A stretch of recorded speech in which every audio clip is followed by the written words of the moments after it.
Hello everyone, this video is for class 12th AI students and we are going to discuss evaluation metrics for checking models performance from second unit, that is data science methodology. So evaluation metrics are used for checking the performance, for assessing the performance of a trained model on a test data set. So हमने model को train कर दिया, अब हम उसको test data set provide करके we are going to assess that whether it is making correct predictions और not, providing insights into its strengths and weaknesses. So through this evaluation metrics, we will be able to know what are its strength, what are the weaknesses of a particular model, कि कौन से point पे, कौन से scenario पे model हमारा सही prediction नहीं कर पा रहा है. These metrics enable comparisons of different models, including variations of the same model. So हम different models को भी compare कर सकते हैं एंड हम सेम मॉडल की वेरिएशंस को भी कंपेयर कर सकते हैं. मीन्स अगर हमने सेम मॉडल में डिफरेंट डेटा सेट प्रोवाइड किया है, फॉर एग्जांपल जैसे हम के फोल्ड क्रॉस वैलिडेशन में कर रहे थे कि हम एक पार्ट को जो है टेस्ट डेटा सेट ले रहे थे और बाकी को ट्रेनिंग ले रहे थे, ऐसे ही फिर नेक्स्ट में सेकेंड पार्ट को ले रहे थे और बाकी को एज अ ट्रेनिंग सेट ले रहे थे. सो ये क्या था, variation of same model.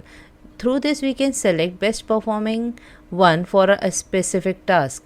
So let's say कि हमने different टाइप का डेटा सेट भी यूज़ कर सकते हैं, हम सेम मॉडल के लिए डिफरेंट इनपुट फीचर्स भी यूज़ कर सकते हैं. Then we can select the best one for our task. In classification problems, we categorize the target variables into a finite number of classes, while in regression problem the target variable has continuous values. ये हमें पता है कि हम क्या करते हैं, classification में we categorize the things whether email is spam or not spam. And in regression problems target variable has continuous values, means कि जो वेरिएबल है वो कोई भी वैल्यू को ले सकता है, कोई भी वैल्यू से असाइन हो सकती है. For example temperature can be -15, it can be +50, any value can be assigned to that target variable. We have different evaluation metrics for each type of supervised learning. तो हमें यहाँ पे बहुत सारी metrics दी हैं for supervised learning algorithm. First is classification type.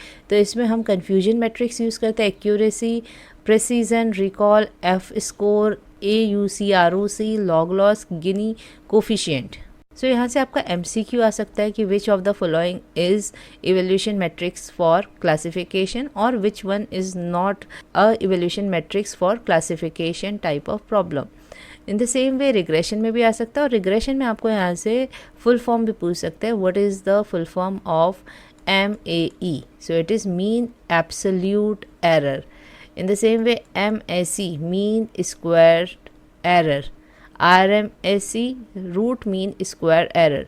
तो ये हम यहीं पे अभी जब हमारा डिस्कशन होगा मैट्रिक्स का, then we are going to see what is MSE and what is RMSE.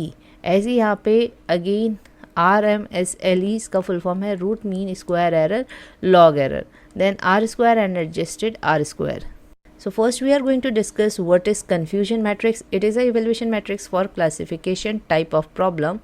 It is a table, जैसे कि हम फिगर 2.7 में देख सकते हैं. This is called a confusion matrix. ये जो 2x2 की यहाँ पे टेबल बनी है, this is confusion matrix of 2x2. It is used to evaluate performance of a classification model. It summarizes predictions against actual outcomes. So इससे हम देख सकते हैं कि हमारे predictions जो है actual values के according क्या आए हैं. It creates n into n matrix. So it can be 3 into 3, 4 into 4. किसी भी जो n है वो कुछ भी हो सकता है. Suppose there is a problem which is binary classification. So जहाँ पे हमें सिर्फ 2 outcomes में classify करना है, तो वहाँ पे n क्या होगा, 2. It means yes or no. It will create 2 into 2 matrix. So यहाँ पे जो n into n matrix है, वहाँ पे n आपका क्या है, number of classes or categories that are to be predicted. So for example आपको 3 classes में problem को classify करना है, तो वहाँ पे 3 into 3 की matrix आपको बनानी पड़ेगी. Now let's see this matrix 2x2 matrix. इसमें है true positive, false negative, false positive, true negative. तो अब ट्रू पॉजिटिव, फॉल्स पॉजिटिव और फॉल्स पॉजिटिव, फॉल्स नेगेटिव का मतलब क्या होता है. So first one is true positive. ये जो सेकेंड वैल्यूज है positive negative, these are showing predicted values. Now true positive means जो पॉजिटिव मॉडल ने प्रिडिक्ट किया है वो ट्रू है। इट मीन्स कि उसने प्रिडिक्ट पॉजिटिव किया और एक्चुअल वैल्यू भी क्या थी, पॉजिटिव ही थी। यहाँ पे जो पॉजिटिव है, ये जो सेकंड वैल्यू है वो तो प्रिडिक्टेड है, इट मीन्स उसने प्रिडिक्ट किया पॉजिटिव और ये ट्रू है, उसका जो प्रिडिक्शन है वो ट्रू है। तो ट्रू पॉजिटिव मीन्स जब दोनों चीज़ें क्या थी, पॉजिटिव थी, एक्चुअल भी पॉजिटिव था और उसने प्रिडिक्ट भी पॉजिटिव किया, तो ये क्या हो गया, ट्रू केस हो गया। ट्रू नेगेटिव मीन्स उसने प्रिडिक्ट नेगेटिव किया है। ओके, नेगेटिव है ना यहाँ पे सेकंड वाला, इट मीन्स उसने क्या प्रिडिक्ट किया, नेगेटिव। इट मीन्स उसने नो प्रिडिक्ट किया या फिर उसने नेगेटिव प्रिडिक्ट किया और ट्रू है ये जो उसने नेगेटिव प्रिडिक्ट किया है, दैट केस इज़ ट्रू। तो यानी कि एक्चुअल वैल्यू भी क्या थी, यहाँ पे नेगेटिव ही थी, जो एक्चुअल वैल्यू थी वो नो थी। सो इट मीन्स जो भी मॉडल प्रिडिक्ट कर रहा है, अगर वो चीज़ सही है तो उसके आगे ट्रू आ जाएगा। इट मीन्स एक्चुअल वैल्यू भी वही है जो उसने प्रिडिक्ट करी है, तो हम उसके आगे ट्रू लगा देते हैं। तो अगर पॉजिटिव प्रिडिक्ट किया है और एक्चुअल वैल्यू भी पॉजिटिव थी तो वो हो जाएगा ट्रू पॉजिटिव।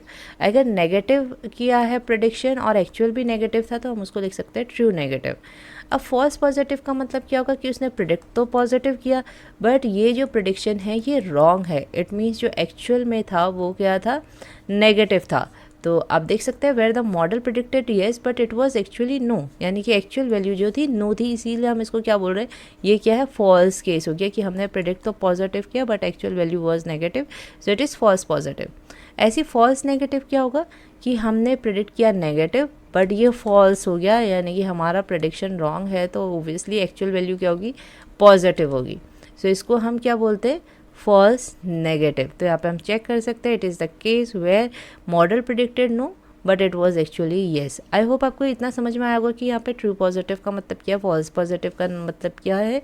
अब ये मैट्रिक्स कैसे बनती है, यहाँ पे हम ऐसे मैट्रिक्स बनाते हैं। सो लेट्स से ईमेल जो है प्रिडिक्टेड स्पैम है और एक्चुअल में भी वो ईमेल जो है स्पैम ही है, तो यहाँ पे ये दोनों ट्रू हो गए, तो ये क्या हो गया, ट्रू पॉजिटिव हो गया, ट्रू पॉजिटिव। तो यहाँ पे लेट्स से ऐसी स्पैम वाली 50 रोज़ है हमारे डेटा सेट में जो ट्रू पॉजिटिव हो गई, तो हम इस मैट्रिक्स में क्या लिख लेंगे, 50 रोज़।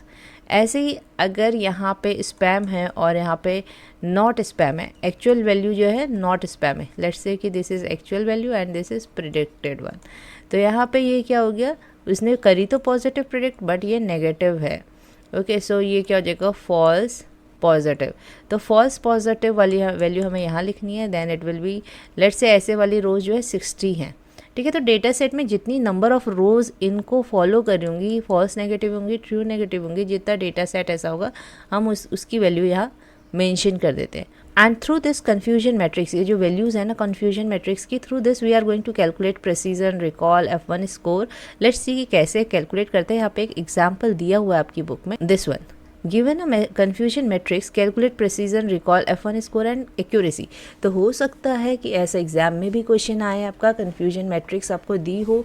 यहाँ पे देखिए ट्रू नेगेटिव आपकी 50 वैल्यूज़ हैं, फॉल्स नेगेटिव केसेस जो है 5 है, फॉल्स पॉजिटिव केसेस आपके 10 हैं एंड देन TP जो है वो 35 है। तो इसके थ्रू देयर आर फॉर्मूलाज जिसमें हम क्या कर सकते हैं, प्रेसिजन कैलकुलेट कर सकते हैं, रिकॉल कैलकुलेट कर सकते हैं। सो प्रेसिजन का फॉर्मूला है TP, it means true positive upon true positive plus false positive. यहाँ पे वैल्यू रखी एंड इसको कैलकुलेट किया, हमारा है 77.8% प्रेसिजन। तो प्रेसिजन में क्या होगा, जितनी हाई वैल्यू होगी उतना ज़्यादा अच्छा हमारा मॉडल इट मीन्स परफॉर्म कर रहा है। ऐसे रिकॉल में same, there is a formula TP upon TP plus FN, इसको कैलकुलेट किया तो this is the answer. It means कि अगर प्रेसिजन, रिकॉल ये सब ज़्यादा है तो it means our model is performing well. अब एक बार देख लेते हैं कि जो प्रेसिजन है, रिकॉल है, ये सब क्या है। So precision measures what proportion of predicted positive is truly positive. तो यहाँ हम क्या कर रहे हैं, सारे पॉजिटिव केस ले रहे हैं जो ट्रू पॉजिटिव है और जो फॉल्स पॉजिटिव है, हमने सारे पॉजिटिव केसेस ले लिए और इनका कितना प्रोपोर्शन जो है वो ट्रूली पॉजिटिव है। सारे जो भी प्रिडिक्टेड पॉजिटिव केस हैं, चाहे वो ट्रू पॉजिटिव हो या नेगेटिव वाले फॉल्स पॉजिटिव हो, उनमें से कितने जो हैं ट्रू पॉजिटिव है, ये हमें फाइंड करना है, इसका प्रोपोर्शन फाइंड करना है। तो ऑब्वियसली क्या होगा, ट्रू पॉजिटिव आउट ऑफ या upon true positive plus false positive, तो हमने सारे पॉजिटिव केसेस में से देखा कि ट्रूली पॉजिटिव कितने हैं। तो precision should be as high as possible, ये अभी हमने डिस्कस किया कि जितना ज़्यादा होगा 100% होगा तो क्या होगा, it will be a good model. Recall measures what proportion of actual positive is correctly classified. तो यहाँ पे हम क्या देख रहे हैं, सिर्फ actual positive cases. Actual positive मतलब जो पॉजिटिव है और ट्रूली पॉजिटिव है, ऑब्वियसली उसमें भी पॉजिटिव है। और फॉल्स नेगेटिव मतलब क्या होता है, ये भी क्या होता है एक्चुअल में पॉजिटिव केसेस। ये एक्चुअल पॉजिटिव है बट इन्हें प्रिडिक्ट नेगेटिव किया है, तभी ये फॉल्स नेगेटिव है। अभी हमने देखा था फॉल्स नेगेटिव, यहाँ पे एक बार देख लेते हैं। इट वॉज एक्चुअली येस, जो मॉडल का एक्चुअल वैल्यू थी वो येस थी, बट मॉडल ने प्रिडिक्ट कर ली नो। ठीक है, तो फाइनल वैल्यू जो है येस है। तो यहाँ पे हम क्या कर रहे हैं, एक्चुअल पॉजिटिव्स। ठीक है, एक्चुअल में किस केस में पॉजिटिव है, ओबियसली फॉल्स नेगेटिव और ट्रूली पॉजिटिव में। तो ये दोनों केसेस में से अब देखना है कि करेक्टली क्लासिफाइड कितने हुए, यानी कि हमने ट्रू पॉजिटिव कितने किए, हमने करेक्टली पॉजिटिव कितने आइडेंटिफाई किए। इस प्रपोर्शन को हम क्या बोलते हैं, रिकॉल। तो इसकी वैल्यू भी जितनी ज़्यादा होगी our model will be a good model. Now recall जो इवैल्यूएशन मैट्रिक्स है वो कहाँ पे यूज़फुल हो सकती है। फॉर एग्जांपल आपके कैंसर डिटेक्शन मॉडल है, तो जो सारे पॉजिटिव केसेस हैं, एक्चुअली जो पॉजिटिव केसेस है वो क्या होने चाहिए, करेक्टली क्लासीफाई होने चाहिए। Now next is F1 score. A good F1 score means that you have low false positive and low false negative.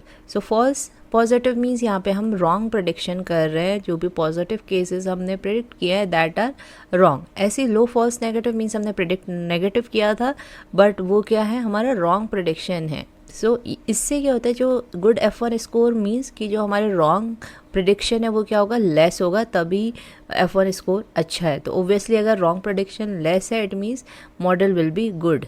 So it is written here F1 score is considered perfect when it is 1।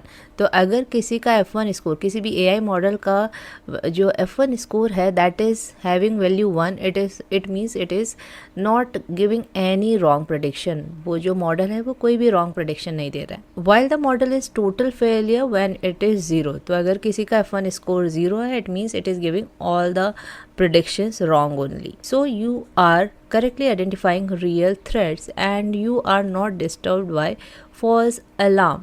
So let's say कि cancer detection की अगर हम बात करें तो यहाँ पे it means कोई भी रॉन्ग प्रोडिक्शन नहीं हो रहा है, सारे जो भी फॉल्स केसेस है वो फॉल्स ही हैं और जो भी नेगेटिव केसेस नेगेटिव ही प्रिडिक्ट हो रहे हैं और पॉजिटिव केसेस आपके पॉजिटिव ही प्रिडिक्ट हो रहे हैं। सो it is correctly identifying the threats and not disturbed by any biasness, any error. So its formula is F1 equals to 2 into precision into recall upon precision plus recall. So F1 score को calculate करने के लिए हमें recall and precision value की ज़रूरत पड़ती है। So it can be asked in exam कि आपको प्रेसिजन एंड रिकॉल की वैल्यू दी हो और तब F1 स्कोर निकालना हो, या फिर आपको ये true positive false negative false positive true negative की वैल्यूज़ दी हो। इट मीन्स आपको कन्फ्यूजन मैट्रिक्स दी हो जैसे यहाँ पे दी है, और इस मैट्रिक्स के बेसिस पे you have to calculate the F1 score. Next is accuracy. Accuracy is calculated using number of correct predictions upon total number of predictions. तो जितने भी सारे predictions है true positive plus false positive, false negative plus true negative, और इनमें से हम क्या ले रहे हैं, करेक्ट प्रिडिक्शन मतलब ट्रू वाले। नेगेटिव भी जो प्रिडिक्ट हुआ है वो भी करेक्ट है और जो पॉजिटिव हमने प्रिडिक्शन किया था वो भी ट्रू है, करेक्ट है। तो ट्रू वाले केस लेंगे upon all the predicted cases, तो इससे हम एक्यूरेसी कैलकुलेट करते हैं। सो ऑब्वियसली यहाँ पे भी एक्यूरेसी विल बी हायर, तो मॉडल आपका क्या होगा, अच्छा होगा। Next is evaluation metrics for regression. Evaluation metrics for regression अभी हमने देखी थी। Mean absolute error. Mean absolute error is a sum of absolute differences between prediction and actual values. A value of 0 indicates no error of perfect predictions. तो जैसे अभी हम accuracy और F1 score हमने देखा, रिकॉल, प्रिसीजन, तो उनकी value जितनी हाई होगी model will be good. But यहाँ पे जो ये MAE, MSE ये सब क्या है, एक टाइप के एरर्स है, तो इनकी वैल्यू 0 होगी, then the model is going to be a good model, it is considered to be a good model. अगर इन केस इसकी वैल्यू हाई होगी तो मॉडल में आपका क्या होगा, obviously there will be errors and wrong predictions. So यहाँ पे हम MAE कैसे निकालते हैं, we will see there is an example given here. We are calculating actual minus predicted, तो इनका एब्सोल्यूट डिफरेंस, एब्सोल्यूट मीन्स यहाँ पे -1 है तो हम एब्सोल्यूट डिफरेंस क्या हो जाएगा 1, यहाँ पे हम ये माइनस जो साइन है वो रिमूव कर देते हैं। तो 3 + 1 + 1 + 2 + 6 + 4 ये सारी वैल्यूज़ विदाउट नेगेटिव साइन क्या हो जाएंगी, ऐड हो जाएगी। तो एब्सोल्यूट से क्या होता है, उसका जो भी नेगेटिव साइन होता है that is removed. So it is a sum of absolute differences between predicted and actual values. A value of 0 indicate no error and perfect predictions. So यहाँ पे अगर हम इसका MAE हमें कैलकुलेट करना है तो एक्चुअल माइनस प्रिडिक्टेड का जो डिफरेंस है इन सब का सम हो जाएगा। सो 4 5 2 7 6 13 4 17 4 21 5 26 4 30 31। तो अगर हमें इसका MAE कैलकुलेट करना है so that will B 31. Now let's see the next evaluation matrix, that is mean square error. Mean square error is most commonly used metric to evaluate the performance of a regression model. MSE is the mean average of squared distances between our target variables and predicted variables और values. सो हमें यहाँ पे क्या करना है, इनका जो difference है इनका स्क्वायर करना है और फिर सम करना है and upon n। So let's see that how we can calculate it. So यहाँ पे जो हमने एक्चुअल माइनस प्रेडिक्टेड किया है इन्हीं का हम क्या करेंगे, एक और कॉलम बनाएंगे और इनका स्क्वायर कर देंगे। सो 3 का square 9 then 1। So actual minus predicted का जो है वो हमें क्या करना है, यहाँ पे एक्चुअल माइनस प्रेडिक्टेड का स्क्वायर एंड देन इनका समीशन, जो फॉर्मूला है इनका हमें क्या करना है, देन टोटल भी करना है। सो एक्चुअल माइनस प्रेडिक्टेड का स्क्वायर और इसका sum and then upon n means total number of values. So यहाँ पे वैल्यूज़ आपकी जो ऑब्जर्वेशंस हैं दैट इज़ 10। सो अपॉन 10 हो जाएगा यहाँ पे। तो 125 is the total of these squared residuals. Residual means इनका जो माइनस करके डिफरेंस आया है एंड अपॉन 10 तो आपका MSE आ गया 12.5। और RMSE क्या होता है, इसी का आप स्क्वायर रूट कर दीजिए। जो MSE है उसका आप स्क्वायर रूट करेंगे तो जो वैल्यू आएगी that will be 3.54। So in this way RMSE is calculated. Root mean square error, it is the standard deviation of the residuals means जो भी प्रेडिक्शन में एरर्स हैं। RMSE is often preferred over MSE। तो हम क्या करते हैं, RMSE ज़्यादा यूज़ करते हैं। Why? Because it is easier to interpret since it is in the same units as the target variable. तो जो हमारी एक्चुअल वैल्यूज़ हैं वो अगर लेट्स से सेंटीमीटर में है तो जो हमारा रूट मीन स्क्वायर्ड एरर आएगा वो भी क्या आएगा, सेंटीमीटर में। So it is easy to compare, it is easy to interpret in this error. So यहाँ से क्वेश्चन बन सकता है कि इन विच केस RMSE या YRMSE root mean square error is preferred over this mean square error method. So I hope confusion matrix को interpret करना आपको समझ में आ गया होगा और इसके बेसिस पे सारे ये जितनी भी मैट्रिक्स है क्लासिफिकेशन टाइप की प्रॉब्लम के लिए ये सॉल्व करनी आ गई होंगी। इन the same way errors you can find I hope now, और उन एरर्स को फाइंड करने के क्या बेनिफिट्स हैं वो भी आपको समझ में आ गए होंगे। और एग्ज़ाम में ये MSE RMSE या फिर ये सारी इवैल्यूएशन मैट्रिक्स कैलकुलेट करने के लिए आ सकती है बोर्ड एग्ज़ाम में। सो ये सारी चीज़ें आपको अच्छे से आनी चाहिए। So this much for this video. In next video we will discuss this code. वैसे तो बोर्ड एग्ज़ाम में ये कोड पूरा तो लिखने के लिए नहीं आएगा, बट हाँ इसमें से कुछ ये जो कीवर्ड्स हैं, लाइब्रेरीज़ हैं,